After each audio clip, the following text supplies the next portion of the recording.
Apolline de Malherbe. Très belle matinée à tous, 7h40 sur RMC. L'invité du jour. Bonjour Benjamin Lucas. Bonjour. Vous êtes député membre du parti Génération, membre de la NUPES. Et pour vous, les vacances, c'est un sujet très sérieux. Vous avez publié hier avec quelques autres de vos confrères une tribune dans le journal du dimanche qui explique que les vacances, c'est le temps des inégalités. Pourquoi des inégalités ? Parce qu'aujourd'hui, il y a près de 4 Français sur 10 qui ne peuvent pas partir en vacances, qui ne pourront pas partir en vacances cet été. Et j'étais hier au Val-Forêt, dans ma circonscription, à Mantes-la-Jolie. Et dans certains immeubles, c'est 100%. Personne ne pourra partir en vacances, faute de moyens, faute aussi de liberté pour pouvoir partir. Parce que ça s'apprend aussi de partir en vacances. Parce que l'inflation est là, parce que le coût des transports est là, parce que le coût de la vie est là. Et donc, c'est aujourd'hui une inégalité qu'on ressent dès le jour de la rentrée scolaire. Quand vous prenez une classe de 6e par exemple, la classe se coupe en deux dès 8h du matin le jour de la rentrée, entre ceux qui ont pu partir en vacances, développer leur imaginaire, s'aérer, respirer avec leur famille ou sans. D'ailleurs, il y a aussi les colonies de vacances.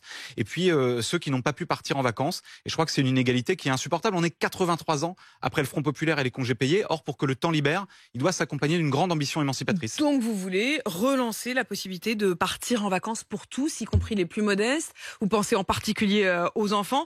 D'abord, vous avez des solutions très concrètes. Lesquelles ? Alors il y en a plein. On va présenter cet après-midi avec François Ruffin, Soumia Bouroua, Marie-Charlotte Garin, Arthur Delaporte et Frédéric Maillot qui sont collègues de la NUPES. L'ensemble des groupes de la NUPES sont représentés. Des propositions d'urgence pour cet été. C'est une proposition de loi qui vise à agir pour que cet été des familles puissent partir en vacances et puis qu'on remette au cœur du débat public cette question du temps libre, cette question des vacances qui est un sujet éminemment politique, vous l'avez dit, qui concerne les inégalités. Comment on propose par exemple 2 jours de péage gratuit. Voilà, aller-retour pour partir en vacances. 8 départs sur 10 se font en voiture. Aujourd'hui, on propose aussi d'encadrer, de mettre un billet de train de TGV à 35 € là aussi aller-retour maximum. C'est renouer avec l'esprit de Léo Lagrange et du Front populaire sur le billet populaire de congé annuel. Ça veut dire qu'une famille pourra partir, revenir gratuitement. Bien sûr. On veut aussi donner aux collectivités et aux associations de moyens d'entretenir les bâtiments, les infrastructures pour les vacances collectives. Vous savez, toutes ces résidences, ces lieux collectifs qui ont été achetés parfois il y a quelques années, qu'il faut remettre aux normes, etc. Donc on veut injecter 1 milliard là-dessus. Pourquoi il y a moins de colos ? Emmanuel Le Chypre nous rappelait tout à l'heure les chiffres. 4 millions d'enfants qui partaient il y a encore quelques années en colonie, plus qu'1 million aujourd'hui. Parce qu'il n'y a plus de politique publique du temps libre et de l'éducation populaire, parce qu'on a abandonné aujourd'hui le secteur associatif, le monde de l'éducation populaire, qui a été touché durement par la crise Covid, qui est touché durement par l'inflation.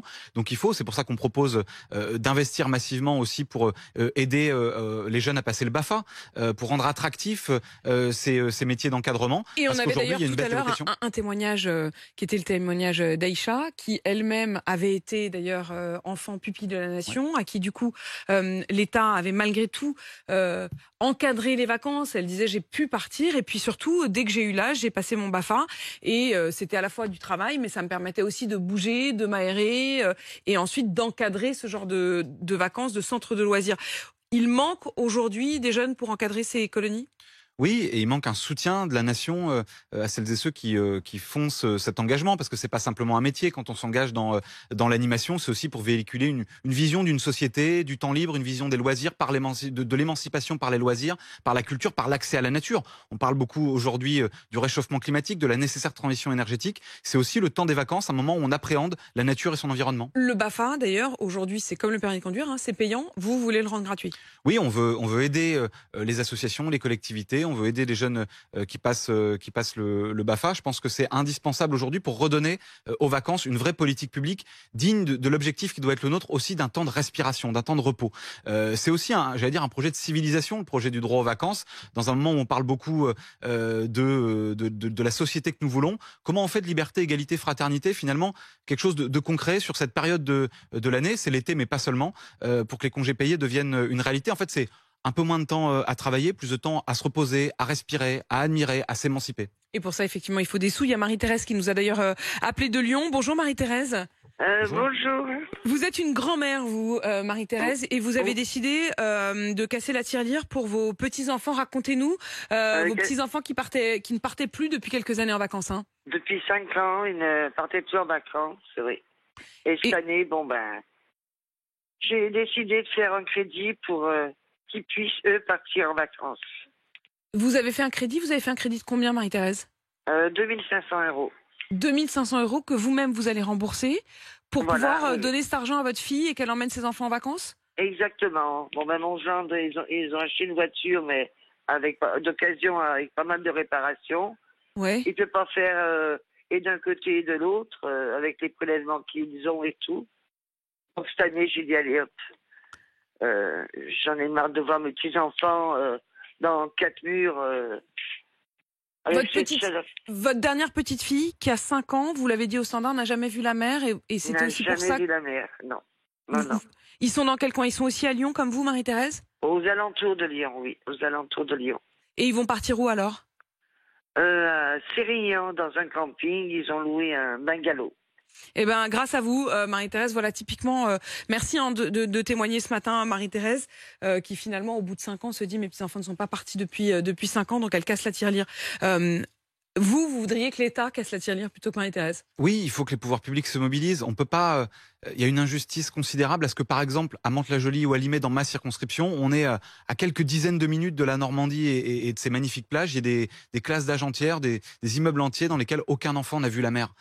C'est quand même la source de l'émerveillement, des imaginaires. Ça joue surtout le fait de pouvoir s'émerveiller, de pouvoir se reposer, ou quand on a travaillé toute l'année, de pouvoir se réparer aussi.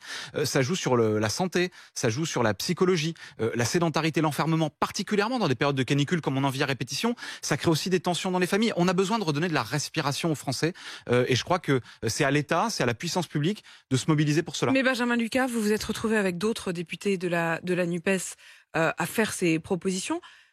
Vous auriez pas pu élargir? C'est-à-dire, on se dit, honnêtement, est-ce que tout le monde ne devrait pas être d'accord pour, d'une manière ou d'une autre, je sais pas, redévelopper, alors sans forcément y mettre des sous, hein. Il y avait Stéphane tout à l'heure qui nous appelait à 6h40, qui disait, moi, pendant des années, j'ai pas pu partir en vacances, mais je considère aussi que c'était à moi de me remonter les manches. Depuis, il a monté sa boîte et il part enfin en vacances avec ses enfants. Donc lui, il considérait que c'était pas forcément à l'État de le faire, mais au minimum, de réencourager un système de colonies de vacances, de réencourager, on sait que le scoutisme, par exemple, qui est quand même assez sponsorisé aussi parfois et qui coûte pas très cher et relancer.